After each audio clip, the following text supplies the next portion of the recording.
Long before beginning my career as an electrician, I was being taught how to troubleshoot, even though I didn't know it or understand it at the time.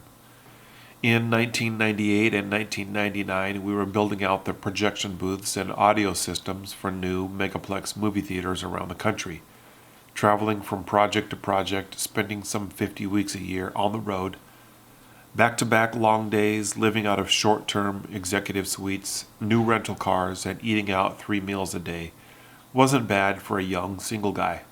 In fact, it was fun. Probably the best job I ever had, though it never felt like a job, and that was mostly because of who I worked for at the time. Royce Patton was a quiet, friendly professional, a self-taught, well-read projection engineer who had come out of the local film industry to provide a highly specialized niche service to the AMC and Century theater chains. Our small crews would do most of the infield work, but he would come out to the project, teach us a few things, answer a few questions, then fly off to the next project ahead of us, or go back and wrap up loose ends on a previous project. Most of the time, we spent repetitively installing projector after projector. Often we were just trying to piece together what we were looking at based on what he had told us to do the day before. I can honestly say it wasn't like we fully knew or understood what we were doing. It was more like we were doing steps in the order that we had previously done. Nonetheless, he never criticized our mistakes, not once that I recall. Looking back, however, I am certain we made many significant ones. Honestly, I never really realized how important that was until typing that just now. He was always patient and always teaching. Now that I think about it, he was genius in this, as he most certainly was correcting us, even when he was teaching us. Of course, we all loved what we were doing, mostly because we all loved going to the movies, and the fringe benefits of our work were superb.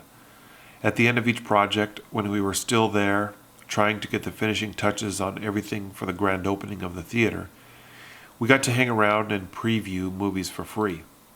And eat free popcorn too, which was probably the best job perk in Western civilization.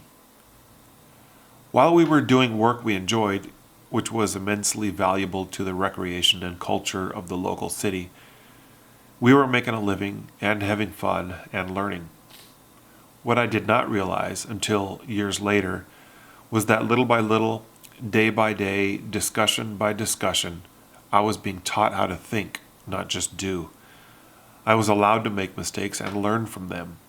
I was being taught a philosophy of thought that would carry me into and through my years as an electrician and beyond. Most of my ideas and thoughts about troubleshooting began in those days, so they are not my own.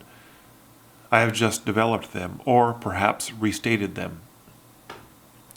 The way I look at a problem, the way I think about resolving a problem, and what I do to correct a problem all began over 20 years ago with someone teaching me to examine things in my mind without first using my tools. There are many lessons learned, but being allowed to make mistakes and learn from them was probably one of the best things that allowed me to grow in this area. I cannot recall once being told to do this to correct the problem or fix that by moving that over there, although it was certainly among our conversations. We were trusted to do the work on our own, which we did, and we owned it, and learned the most from this. Over the years, I have come to realize that not everyone is a troubleshooter. Not everyone can look at a problem and resolve it efficiently. That is not to say that a troubleshooter fixes every problem efficiently, nor would any two do it the same way. Many electricians hate troubleshooting, and it is because they were never taught, or they were never allowed to make mistakes and learn in the right environment. But there is a certain skill to troubleshooting, a certain finesse.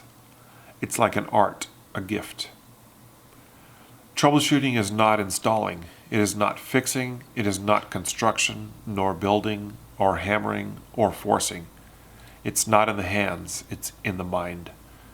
A young tradesman will rarely be taught this in vocational schools, but it must be taught by someone with intention.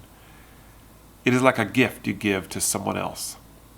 Electricians are not the only troubleshooters. There are bakers, automotive mechanics, carpenters, photographers, managers, business owners, landscapers, web developers, and heavy equipment operators who are also troubleshooters. But not everyone in every field is a troubleshooter. That is, they are to the degree that often they have to figure things out. But anyone who has ever baked a pie from scratch knows that it ain't easy without making lots of pies, lots of mistakes, and lots of learning from others. Even then, the end result isn't always the best. One thing that I come to realize recently is that if one is good at troubleshooting, regardless of industry or vocation, that they can resolve problems in many other fields as well, even in the fields that they are completely unfamiliar with. To this day, some 22 years later, I keep in touch with Royce Patton, and he still teaches me on troubleshooting.